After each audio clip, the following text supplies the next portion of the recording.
I'm Gemma from Concrete Gems Crochet, and I'm just here today with a quick tutorial on how to make these pretty petal shapes. Now these are made with the 3 treble cluster. Now this is in US terms, so in UK terms it would be a 3 double treble cluster.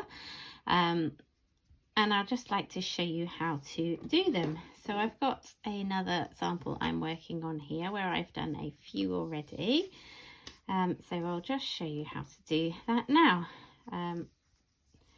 So what we do is we yarn over twice, we insert our hook into the back loop of the, or the loop, depending on what you're working. It doesn't matter which loop, that doesn't affect the stitch, but for this pattern that I'm working on, I'm going in the back loops.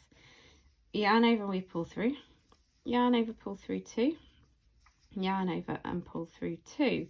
Now we don't complete our treble stitch now, we leave these 2 loops on the hook. We yarn over twice again, we insert into that loop again, yarn over and pull through, and we yarn over, pull through 2, yarn over, pull through 2.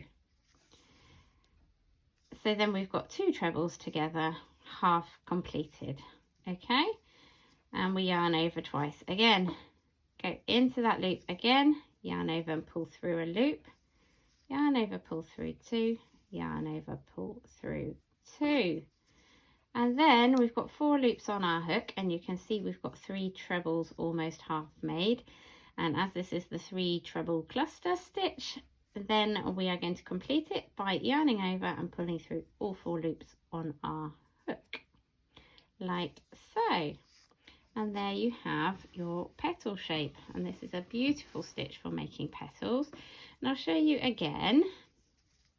So we yarn over twice, go into the back loop of, or the loop of the stitch, yarn over and pull up a loop, yarn over, pull through 2, yarn over, pull through 2. And we've got 2 loops on our hook, we yarn over twice, insert into that stitch, yarn over and pull up a loop, yarn over, pull through 2, yarn over, pull through 2. Yarn over twice again, back into the same stitch and pull up a loop, yarn over, pull through 2, yarn over, pull through 2, and then to complete, we yarn over and pull through all 4 stitches. Now as you can see, it's a really lovely stitch, and when you add and the next row, it really does look like a flower.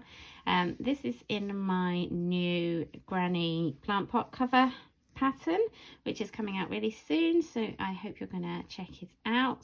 And it's got these granny squares in it, which you may well love to make. I know that I do. So thanks a lot for watching, and hope to see you again soon for another tutorial from Concrete Gems Crochet. Bye for now.